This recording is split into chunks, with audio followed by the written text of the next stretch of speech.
Hey, Savannah, hi. right, we're connected. We are. Thank you for taking time out your day to do this. I really No appreciate problem at it. all. No problem. Brilliant for us to have been able to get hold of you. Just make sure my volume's on nice and loud. Yep, we're all good. So yeah, I do have a bit of a list of questions that I think you've been sent over, but really I thought we'd just make it a pretty natural conversation, just kind of cover some things with the fitness industry, a little bit on supplementation, just because that's what we do, and a hmm bit about the gym that you're opening in Leeds. hmm So yeah, if you are good to get straight into it. Wait. Yeah, I thought we'd just start off with a little introduction to you. So if you could maybe tell us a bit about your background, kind of what you do for a living, just in case for some reason anyone's not familiar. Uh, what I do for a living has changed a lot over the years.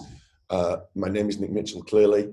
Um, I'm originally I'm speaking to you from my house in the Pacific Palisades. So over your shoulder on my screen, I can see the Pacific Ocean. But I'm originally I went to school in Bradford. I went to Yeah. Bradford Grammar. And I'm from in between Leeds and Bradford. So I'm from a little village called Addingham, which is near Ilkley. And my history with Leeds, because I guess it's relevant because, Predators based in Leeds, is when I was a teenager, I used to save up my paper round money and I would go to the old Weeder store in the Marion Centre and every month and blow my money on bodybuilding magazines and things like Cybergenics supplements. And Cybergenics, you're probably too young to remember Cybergenics. It's not around anymore, is it? I'll be honest, I've never heard of the brand. So Cybergenics is one of the most famous supplement brands that's ever existed.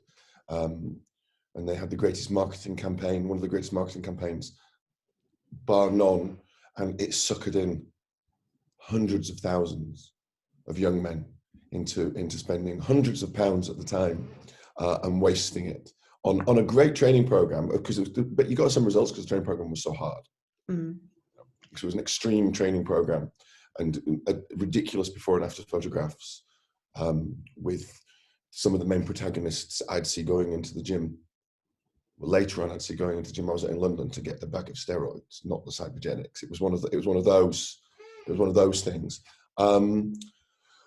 But fast forward away from my life, and I run a business called Ultimate Performance, usually called UP, and we are the only global personal training business in the world. I set that up in 2009, opened the first gym in 2009 in London, and we're now in Australia, we're in Asia, we're in places like Hong Kong, Singapore, and Mumbai, we're in the Gulf because we're in Dubai, we're in the continent in Europe, we're in the Netherlands, we're in Spain. I'm speaking to you from the US because I came over here to grow the US business. We're about to open our second site in Los Angeles. We've just opened in Washington, DC. And for the UK, this year we'll end up with 5 gyms in London. We've got one in Manchester, one just outside Manchester in Oakley Edge. Leeds has soft opened already, and Liverpool is due to open this week. Right, yeah, I didn't know that you had Liverpool coming up as well. Mm-hmm. It's cool to hear, another northern one. Yes, I mean, that's really interesting for me. I myself am from Yorkshire, so I'm East Yorkshire originally, live in West Yorkshire now, working here in Leeds. A lot of that kind of makes sense to me. You know, my first place in Leeds was near the Marion Centre. I've got kind of bodybuilding background myself. So yeah, it's really cool to kind of be able to hear from you, someone who started in the same place that I guess a lot of the listeners will have, a lot of our audience being kind of Yorkshire based, being into the gym, and what Well, I you've done with started it. in bodybuilding gyms. I started in bodybuilding gyms. So, when I was 14, I'm 47. When I was 14 years of age, I went to a gym for the first time. You may have, if your listeners are very local and old, they may know this name.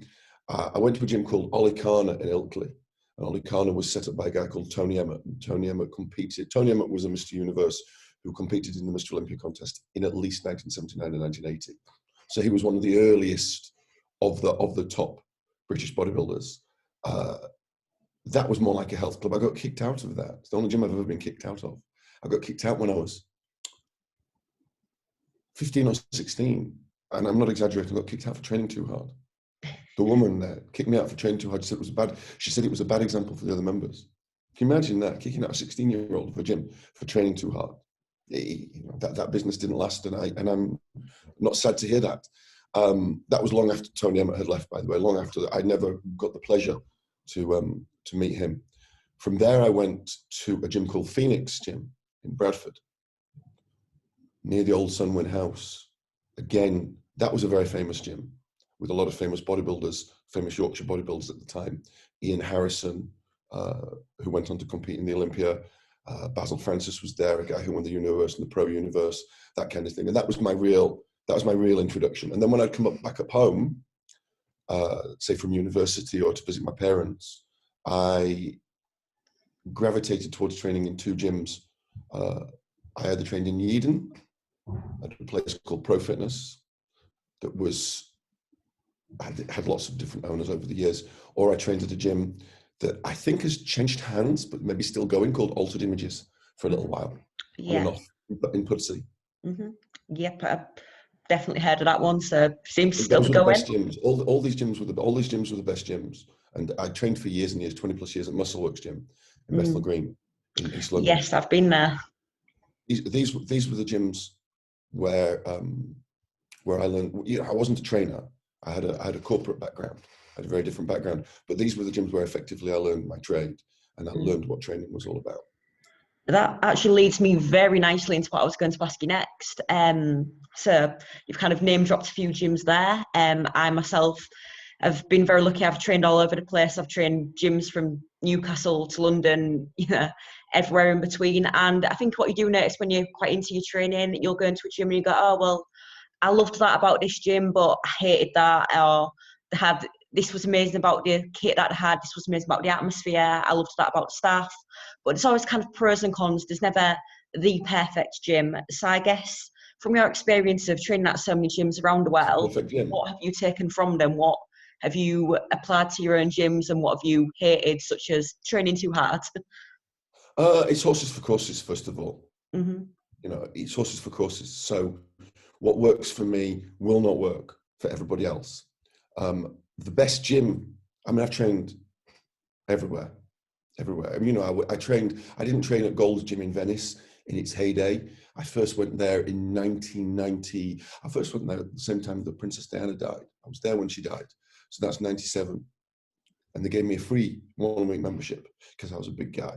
Now, they'll charge professional bodybuilders now. It's not the same. I've been there every 10 years and it's deteriorated every 10 years. The greatest gym I've ever trained at for me was Dorian Yates's original Temple Gym in Birmingham. Yeah, good shout, amazing gym. His ex-wife would shout at me. I trained there for a couple of months and his ex-wife would shout, if you're on the mobile phone, if you're talking, you should be training. It was fantastic. It was rough. It was freezing cold. I was there in the winter. It's freezing cold. I think the extent of the cardio machines was one stationary bike in a corner, much unloved. Brilliant equipment, small, fantastic atmosphere. What I like about gyms, what I wanted to create with my own gyms, was I wanted to create the visceral intensity, the emotion of a real bodybuilding gym.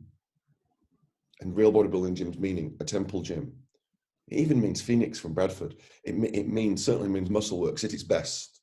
At its best. Sometimes Muscleworks was way too much of a zoo and changed. But Muscleworks at its best in the 1990s, when for 3 years in a row, the overall British champion was coming from Muscleworks. That gym was it was an absolute privilege and an honor to kind of, again, I was like that stationary bike at Dorian's gym. I would lurk in the corner because I was just a kid, but it was amazing.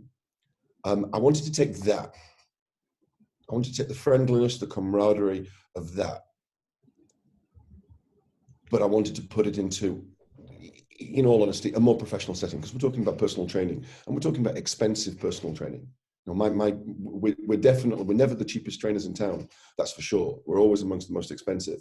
So I wanted a high-end experience where the client got a significant and tangible return on their investment. And I believed that came not through being a rent-a-friend or an enter-trainer. For those of you who can't hear me properly, I'm saying enter-trainer, because I think most trainers are enter-friends. They're rep counters or they're clown trainers. Here in LA, it's full of clown trainers. I've got to do something different to stand out. No, you've got to get results to stand out. And that doesn't mean doing something different. It means getting results. So I wanted people to get results. I wanted intensity because I saw what personal trainers were, and I thought personal training was, to be quite frank, embarrassing. I thought it was embarrassing. And I wanted to bring the two together. Simple as that, really. And really, I feel we've done that. You know, I've had very high profile people come to me and say, you know, this is a very strange, remarkable place, your gym, because you know you'll see Arab princesses screaming and shouting.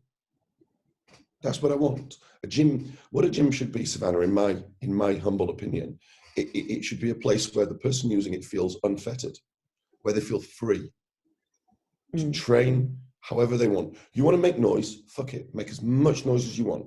You want to train so hard you puke in the corner? I'm not saying that's necessary before somebody picks up on that. You want to train so hard you puke in the corner? Go puke in the corner. Train that hard. Much respect to you. You don't want to go so hard? Fair enough. You know, there's lots of things gyms shouldn't be. There should be, I'm not politically correct, but there should be judgment-free zones. You know, that's a big play out here. You have Planet Fitness, which is the biggest gym chain, I think, in the US, probably the biggest gym chain in the world, therefore. They market it by bodybuilder free, and it's a judgment-free zone, and they market it by giving out pizza at lunchtimes and stuff like that. It's a strange concept, but it works for them. The worst gyms I've ever trained at, bar none, are all the commercial gyms. Yep.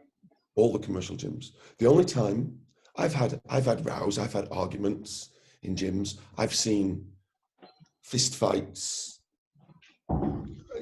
guns pulled, all sorts of stuff.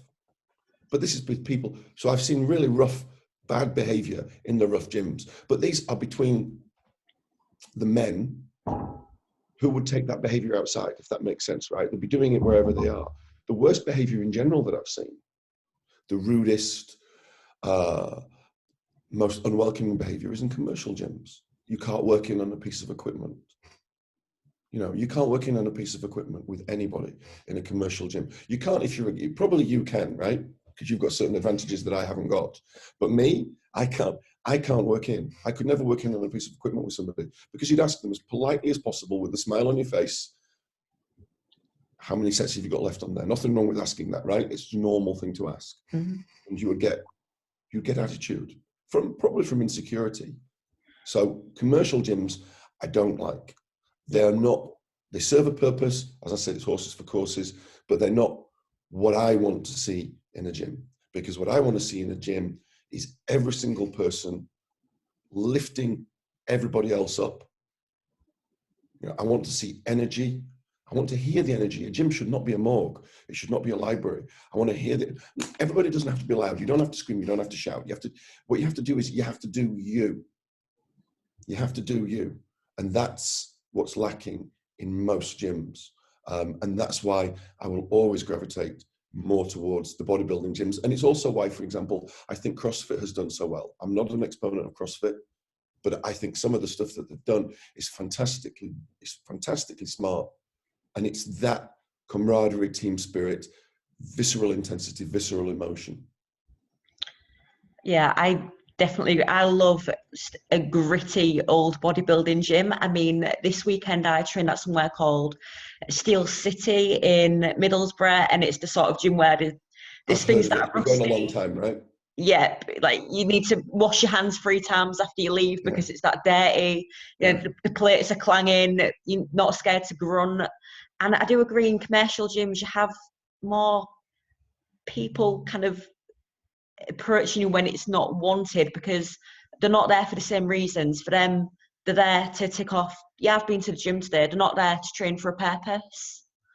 Well, you're going to have a different experience from me because I'm going to assume that guys will crack on in commercial gyms, right? Yeah, it's generally that sort of attention. Whereas in a bodybuilding gym, I know they're going to crack on here as men and men, but they're going to crack on like you. I would assume as a young woman, you're allowed to get on with your job more in a bodybuilding gym than a commercial gym. Yeah, I think, and especially when people see that you're a female who trains hard, like, oh, do you know what? Like, she's working, I'll leave her be. Yeah. That's as it should. That's as it should be. People often say to me, people are very intimidated by bodybuilding gyms, and I understand why. Yeah. I understand why. You know, I was that skinny boy going into these gyms. I was that skinny boy from a posh school going into these gyms. But they're much more welcoming to everybody. You know, very often I'll have very overweight people tell me that they're intimidated by the gym, and I take great pains to explain that anybody worth their salt, especially in the harder, more intimidating gyms, they'll see you. And if you're morbidly obese and you're just struggling, what they'll do is they'll see you and they'll give you credit because they know that you're a fish out of water. Nobody will be laughing at you because we've all been there. They're great. For me, they're great. For me, they're great levelers. You know, I mixed with people I would never have mixed with. It broadened my world experience. It broadened my worldview. And as my business has grown and I don't have the time to train pretty much outside of my own little sphere anymore, that's one of the things that I've missed because I don't really get that exposure to those people and those environments anymore. And I think if you can, I think, and for instance, so, you know, my bread and butter is personal training. I'm always thinking about personal training. How does one improve as a trainer? And one of the things when young people ask me, what should I do to really learn my craft? Because for me, it's all about the ongoing mastering of your craft as a trainer. I will always tell them, spend some time in a real bodybuilding gym. You don't have to want to be a bodybuilder. And you don't have to be Mr. Universe to be a good trainer, not at all. But spend 6 months, 12 months being mindful of your training and mindful of what's going on around you. And you'll learn so much. I learned so much from a very small handful of people that stuck with me over 20, 30 years, really, and has helped me to what I have today. And that does move us on quite nicely to a few things I was wondering, actually. Obviously, your gym, it's neither a bodybuilding gym nor a commercial gym. You've got your own kind of niche. It's an elite training facility. And I know for a fact that you only take on a certain caliber of personal trainer. It's not easy to get a job like one of your gyms. No. I was wondering kind of how you feel about just how well basic personal training courses prepare trainers and what you look for in a trainer. Okay, so basic personal training courses is to get your certification. And end of story. There are better certification providers than others. So for instance, people will ask me, and I would recommend things like the Personal Trainer Academy, PT Academy in the UK, because they get down to it, they don't mess around, they're a good price. But ultimately, it's a science and an art, and you can't learn that in any kind of certification. Maybe you could learn it if it was a three-year course at university, but a trade course rather than a theoretical course. It takes, so you've got to tick the box to get your cert for your insurance. After that, the real education begins. The best way to get the education is to work with people, simple as that. But again, like everything in life, experience is vitally important, but mindful experience is what's really important. Most people, there are people that have been trainers for 20 years. So they've got all the experience in the world and they're hopeless because they're not mindful of what they've done. They're just ticking the boxes and they're training Mrs. Jones and they're like this over a piece of equipment, counting reps. You've seen them, you're smiling, you've seen them. Yeah. You've seen them. That's the standard 40-year-old trainer. Yeah. So you have to approach it from a different way, and you have to approach it from a results-oriented way, which is what we do. So you said it's an elite training facility. I wouldn't call it an elite training facility. It's a results-focused, they're all results-focused personal training facilities. We're not aimed at athletes, we're aimed at Mr. and Mrs. Jones. But what we're aimed at is we're aimed at giving people, what we're aimed at is the client who wants something special, something a little bit special. So the vast majority of our early clients, for instance, that have all had trainers in London previously, but they hadn't got results. So what we're focusing on is how to get clients tangible results. In other words, maximum value. That's what it's all about. You know, I'm from working class Yorkshire roots. You know, my old man will follow you around, turning off the radiator in the rooms as you leave the rooms, that kind of thing. So I look at personal training and think, Jesus, this is very expensive. So in order for me to be proud of what I do, I have to justify that price every single day, every single day, every single session that any of my trainers deliver anywhere in the world. I need to feel proud of what they do. And that means we have to justify the price. And that means we have to justify the value. And it means you have to over-deliver on the value. So for a trainer, it typically takes a trainer. We hire everybody as a junior. Don't care who you are. When you come to us, you're a junior. And then it will take somebody, the occasional outlier, 3 to 4 months. Some people, 18 months. Some people, a number of people never, and they have to be weeded out. And it's not for them. And that's okay, it's not for them. Because again, as I said at the start of this conversation, it's just as gyms are horses for courses, so are businesses. Not all businesses are suitable to people, isn't it? It's no harm, no foul kind of thing. So we work people very hard. There's an awful lot of pressure. And it's not the normal place to work as a trainer, because typically as a trainer, you are the master of your own destiny, right? Mm. Nobody's breathing down your shoulder. And that appeals to a lot of people. That's why they want it. If that's what you want, we're absolutely not the firm for you, because we are breathing down all of our trainers' shoulders. We know, breathing down their neck, looking over their shoulder. I'm mixing my metaphors. We know everything that they do, and we track every client outcome every single week, which means we can tweak things and change things and provide constructive criticism when things are not going right. It also means that when people are excelling, nothing is hidden. So I'll give you one example. We have quite a complicated system for the way that we track performance. It's not about sessions. We must be the only business in the world that doesn't give a damn about the session count. In actual fact, when a trainer hits over 30 sessions a week, we have a chat with them about whether they're going to burn out doing it, because around 30 is that sweet spot. Much more than that, and some people will burn out. So we want to be very careful with that. And we have a global performance ranking table, if you like. It's very complicated. We look at probably 20 to 30 different metrics in terms of how we analyze the performance of the trainer, all built around, are you demonstrating maximum value to the client? The person that came number 1 in that for 2019 got a 30 grand bonus. So it's aimed at performance. In order to, and he fully deserves that bonus. He fully deserves that bonus, because in order to come top in our business, you've really, I mean, this guy, if I showed you the book of results and the videos, your jaw would drop to the floor. Mm. And every single year we've got better and better at that, because our systems are better, our accountability systems are better, our training programs are better, but none of it, there's no such thing as a secret diet or a secret training program or a secret supplement. There's no such thing. There's smarter ways, there's more efficient ways. The most important thing is, what's the accountability system? What's the accountability system that the trainer imposes on the client? And what's the accountability system that the business imposes upon the trainer to help the trainer achieve their maximum potential? I know for sure from speaking to people who work at certain chain gyms, we all know which ones they are, they don't feel very valued, like kind of by the gym as part of the team.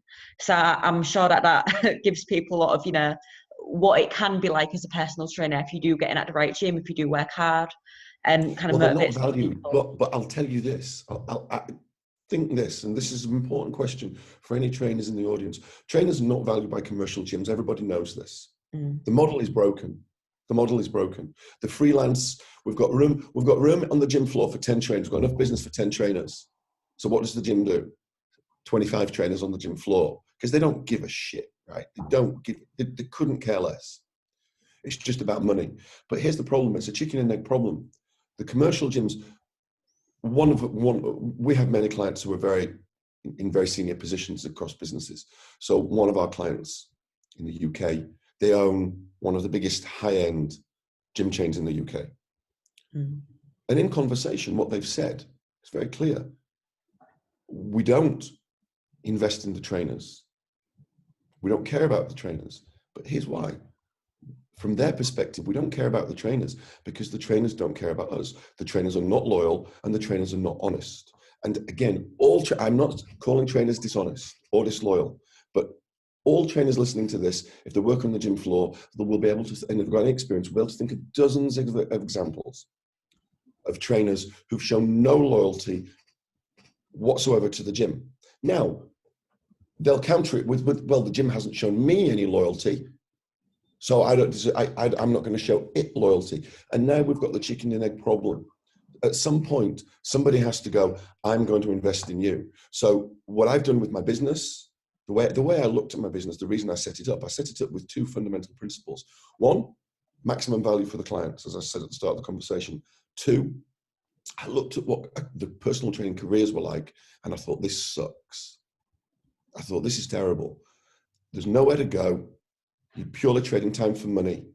And if the 40-year-old trainer exists, he or she is so bored with what they're doing, they hate their life, they hate their job. But they've got golden handcuffs on because it pays them more money than they could get going to work somewhere else. So they're caught in a trap. I wanted to change that. I wanted to give trainers a platform where they could focus on mastering their craft, focus on becoming great trainers. And if they wanted to segue out into different areas of the industry, hopefully I could grow the business so that the platform could provide them with that, which is fortunately what we've got today. But it's very, very hard. If I was starting all over again, I would not have a personal training gym business. And I would not have it because it's so tough managing trainers, and it's so tough getting the loyalty out of them. And if you speak to any personal training business owner, that's their biggest problem. And they can't quite understand how I've managed to do it. They can't quite understand how I've managed to do it. And I could talk about this all day, but in short, perhaps I've managed to do it because I'm just more bloody minded, and I've just kept going and just kept at it and stuck at it and developed calluses and thick skin in order to deal with what are honestly constant letdowns. I have been wondering as well how you've seen personal training change the career since you started out, because I'm assuming when you quit your job, when you decided to make personal training a full-time thing, it was very different to how it is now when, I mean, you can be a teenager living at home and be making a living online coaching just from marketing yourself well on social media. Yeah, it's changed and it hasn't changed. Obviously, it's cyclical, so we have trends. So when I started, the biggest name in the UK for personal training education was Paul Chek. Have you even heard of Paul Chek? Heard the name, yeah. But you don't have anything other than you've heard the name vaguely, right? So Paul Chek got eaten by the people that did the Charles Poliquin courses, and then Charles Poliquin's star wrote, and Charles was a friend of mine. Charles Poliquin's star within the personal training education firmament rose and then fell. Now, within my area, within the more serious personal training game, everybody is doing a rip-off of something called RTS, resistance training, specialization, or whatever it's called. How has it changed? At heart, I don't feel it has changed. At its core, it's still a large group of people who get up every morning and want to help people. That, I think, is the bedrock of the business, but it's like an iceberg. All you see is this. So everything here, below the fold kind of thing, this is the biggest part of the industry, and I don't think it's changed that much. But the stuff above, the internet stuff, the social media stuff, that's what's changed everything, as you said. And that, the positives, there are some real positives. I believe that the education, whilst more confusing because there's more of it, the education is better. Yeah, that's it. As much as there's bad information out there, there's so much more good information if you know where to look. Correct. So there's some great resources out there that are thought-provoking, and you didn't have that when I started. All you had was the magazines, and the magazines were really bad. So there's that. But the negative, I mean, you know, and which I feel we kind of should focus more on the positive. The positive being there's tons of great stuff, and actually most of the industry, are there to help people. They're not chasing dollars, chasing dollars, chasing dollars. The online side, though, the negative side, it's just the most toxic I've ever seen it. Mm. It stifles conversation. This call-out culture that we have now stifles conversation. All these, honestly, pardon my language, all these absolute dickheads calling everybody out. Play the man, not the ball. Right? Don't call people out. Call out thieving, liars, and charlatans. Fair enough, right? But if somebody has a different opinion than you, look at how people attack Joe Wicks, the body coach. I'm not a Joe Wicks fan. Joe Wicks does not speak to me. And when Joe Wicks became big, Joe Wicks, my second book was going to be a #1 bestseller. Of course, Joe Wicks beat it. And Joe Wicks didn't beat it. He kind of, would have smashed it into the ground, pulverized it and everything else. So at the time, I should have disliked Joe Wicks. And I saw all this hate for him. And it's just pure jealousy. Joe Wicks is great. I'm digressing. Joe Wicks has been great for the fitness industry. All these plonkers who take themselves so seriously calling him out. Joe Wicks has been great for the fitness industry. He sold over 2 million books in the UK alone. 2 million books in the UK is amazing. And what that means, it means he's widened the funnel for you, for me, for Predator, and for your audience. He's widened that funnel. Some people are never going to come towards me. They're never going to come towards you. But what's going to happen is some people are going to go in this funnel. They're going to read his book and they're going to go, this is quite interesting. It's not giving me enough, or I want to learn more. Which is what the commercial gyms do for specialist businesses like mine, by the way. They widen the funnel. That funnel is wider, and then people go more granular, and they come down and they look at what you do, they look at what I do, and it's been good for the industry. But people hate on him, and it's those kind of people that attack Joe Wicks. And I'm not a defender of Joe Wicks. Don't know him, nothing. Those are the people that are wrong. And then, of course, you've got the Instagram influencers. If I was a woman, I'd look at Kayla Ritzen's and I'd find it bizarre. But clearly, a lot of women want to look like her, therefore they follow her programs. If people want to do that, they want to do that. If people want to do that, they want to do that, right? If they want to do that, they want to do that.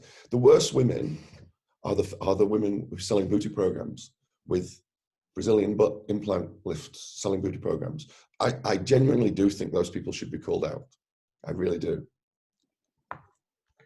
Yeah, I agree. I think as long as someone's not doing harm, there's, as you say, there's more than one way to skin a cat. I have a certain goal, and so I will look at Kayla and think, you know what, that's not my body goal. I don't want to be doing bunny hops over a bench. But you know what? There's women who will go from not training at all to going to the gym 5 times a week because they've seen that and they think, wow, she looks amazing. That's great. I'll get off the sofa. Well, the thing is, you're exactly right. And also, I know some of her numbers, which I can't say on here. They are incomprehensibly huge. Yep. Tens of millions. Yep. She's made an amazing business out of what she's doing. It's incredible. Again, if we think the advice is a bit meh, what's going to happen? All these women are going to try it. It's going to be a bit meh. And they're going to look for something better. Or something different. Let me not apply judgment. They're going to look for something different. Mm. And that's what we should all want. If we're in the fitness industry, we should want as many people as possible being exposed to the wider aspects of the fitness industry, because then people will become more informed. And if we think we've got a great product, ultimately they're going to find their way to us.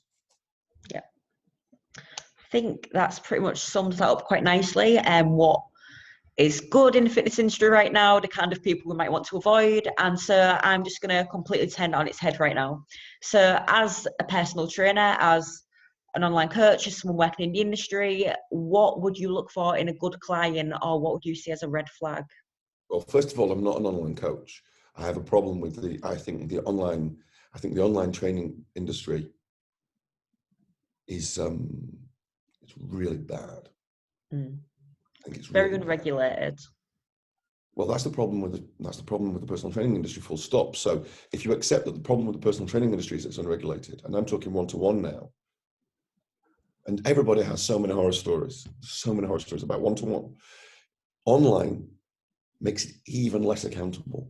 That's the problem. There's no accountability. So we all know, I will name no names, we all know about the copy and paste horror shows that go on. I'm going to charge you a few £100 for copy and paste. I mean, I'm good.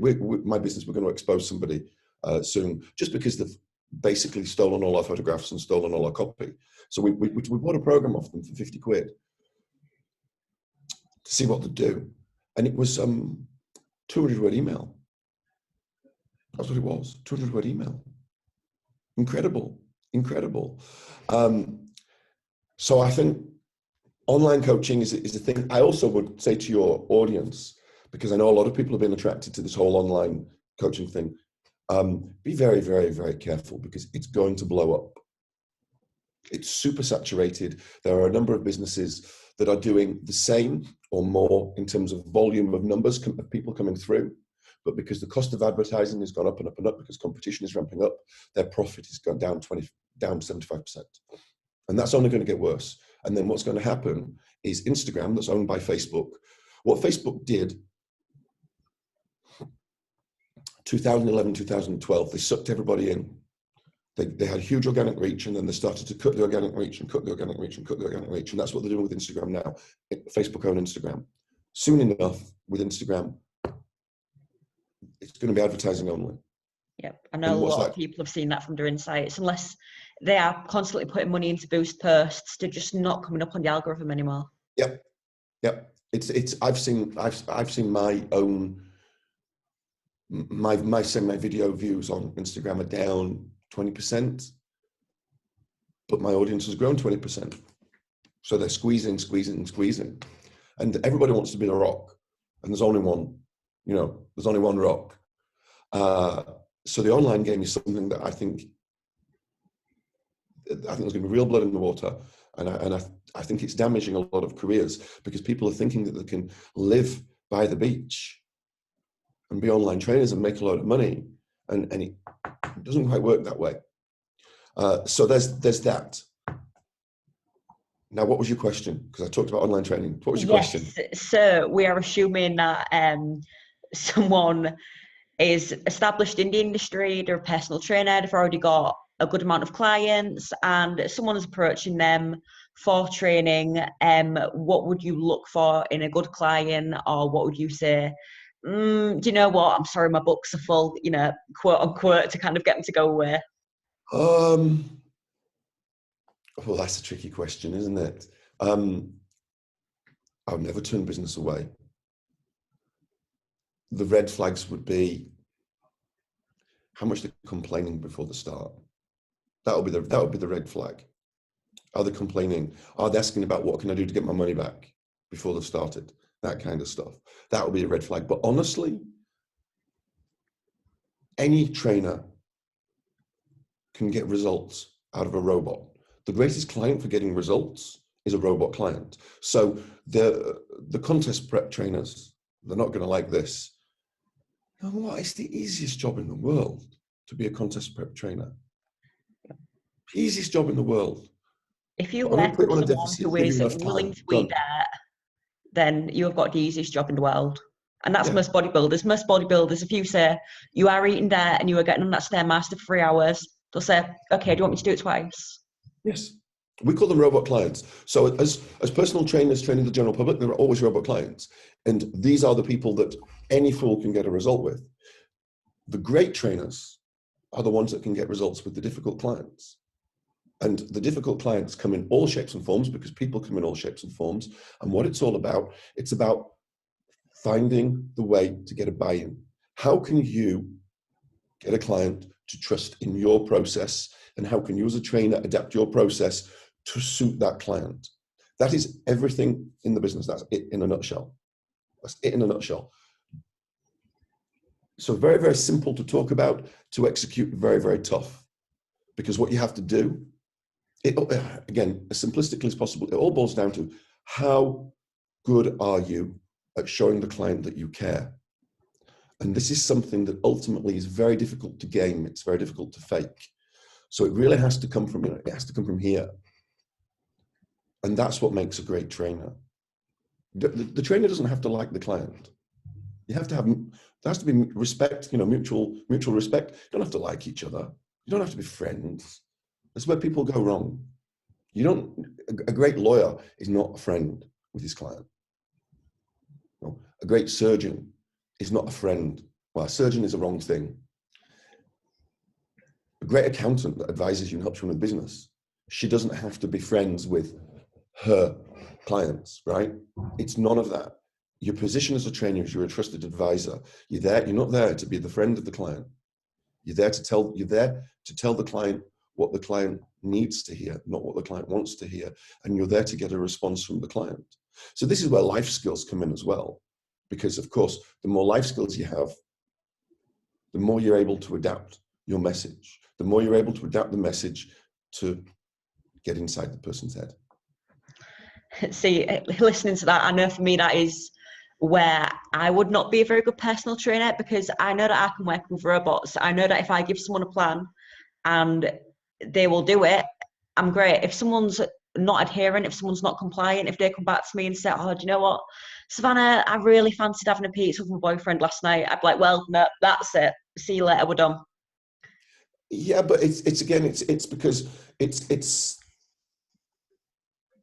an experience thing. It's partly because you competed.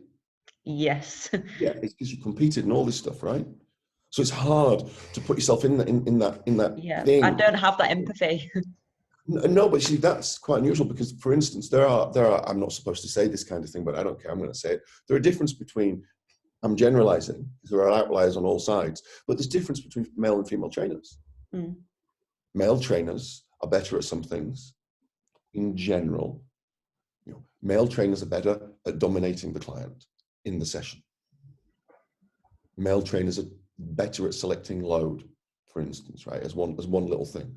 Female trainers, though, their empathy makes them much more powerful in some ways with clients, because if you can empathize with the client, and here's the challenge that some female trainers have: they empathize too much, and when you empathize too much, you take on somebody's problems, and when you take on somebody's problems, you then, if you take in on 10 clients, 10 different problems, 10 different messed up middle-aged females, kind of the typical, messed up, metabolically messed up.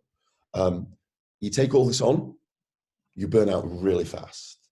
So the best way to do it, it's to have empathy when you're with the client, and then there's got to be a line that you are capable, there's a door that you've got to be capable of closing. And when somebody can get that balance right, I mean, some of the most effective trainers, they're not always the best trainers on the gym floor.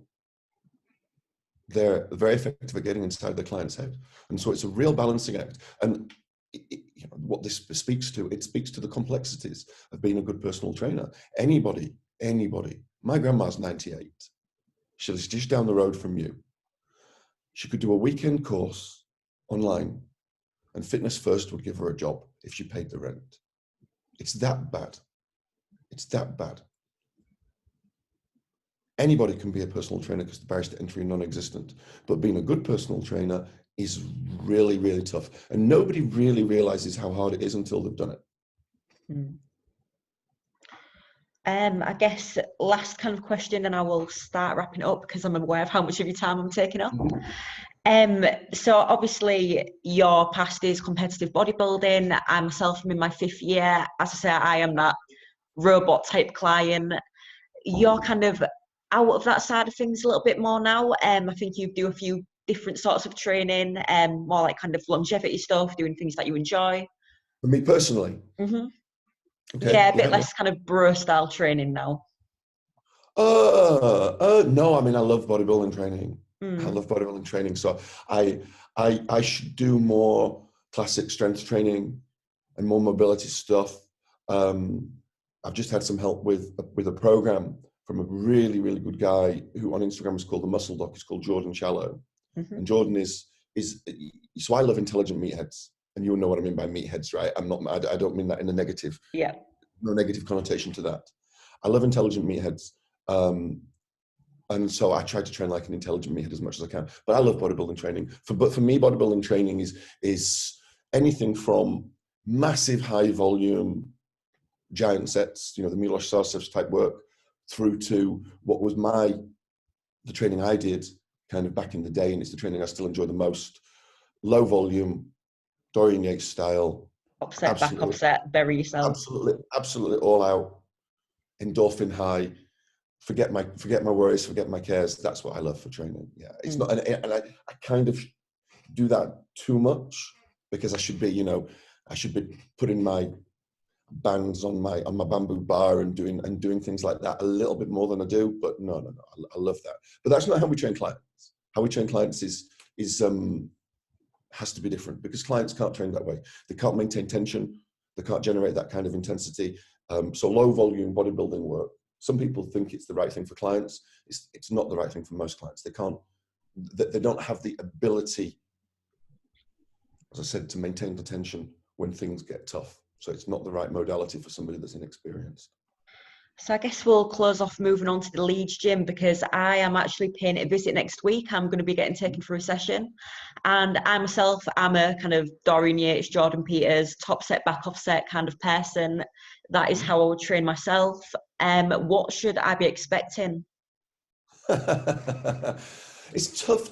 Honestly, that's tough to answer, because if we did it right, it's a one-off workout, right? Mm-hmm. It's a one-off workout. So it's not representative of the it can't be representative of the experience, because the experience is not just a workout. The experience is trying to get a result, trying to get an outcome. It's also difficult to tell you what to expect, because everything that we should do should be adapted to the person. There is no signature training style that you pick. So if you were 55-year-old Mrs. Jones, who's not done any exercise for 40 years, it's going to be different than what we do with you. But typically what we do. So typically, the results that we see, that we post up, which are effectively our headline results. These are people training 2.7 hours a week, because they get to the gym 2.7 times a week on average. So we track this. So typically, because of those limitations, we'll do full body or A-B, workout A, workout B, workout A, workout B, back and forth, that kind of thing. Those would be the typical things that we would do. We utilize supersets heavily. Mm-hmm. Heavily. If you're training with a trainer and you're in the gym 3 times a week, the idea of doing straight sets, normal straight sets, with 2-3 minutes rest, not very time efficient at all. It's terrible, right? It's terrible. So you want to maximize the amount of work given in the unit of time that you've got. So and it could be anything from, it's not likely to be giant sets. It's not likely to be like 5 exercises paired together, because again, this is too much, can't maintain tension. But definitely it's paired. Definitely, typically it would be agonist, antagonist, opposing muscle group, supersets, that kind of thing. Progressive overload, manipulating the variables, recognizing that progressive overload is not, I think one of the limitations with the Dorian Yates style stuff was that it was too much about progressive overload. So it's too much about, I need to go from 100 kilos, 8 reps for 100 kilos. I need to go from that to 120 kilos for 8 reps. Yes, that's great. That's what you want. That's what you want. But if you get too locked in on that, progress will be slower than it should be. And when you're chasing the weights, you've got to be careful with form and everything else. So there are a number of variables that one can manipulate, from load to, I guess time under tension. Reps are the number one thing to manipulate. Reps are the thing that we adapt to the most. So you manipulate reps, and when you manipulate reps, you therefore manipulate load, sets, frequency, and rest interval.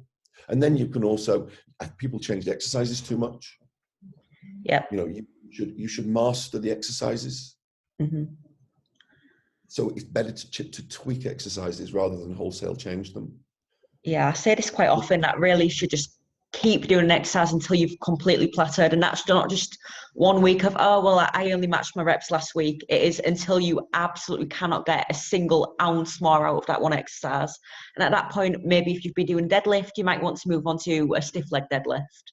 Something like that. Exactly. Or just be smart. if it's a deadlift, put some chains on. Yep. If it's a deadlift, maybe do a rack deadlift, something like that. You've got to be smart. You've got to think about your training. One of the things that I like to do is pick an exercise, and over say 9 weeks, you'll hit it 3 different ways, which might be 3 weeks of low volume, all out, then 3 weeks of something that's integrated into classical strength training. So let's just say your low volume work is 10, 12 reps, just for argument's sake. You might then move into, okay, you've been going all out for 12 reps, and then you then might move into high volume, high reps, 15 reps, 20 reps, supersets, that kind of thing, same exercise. Then after 3 weeks, you move into a strength phase, 4 reps, 6 reps, 8 by 3, doesn't really, it can be lots of different things.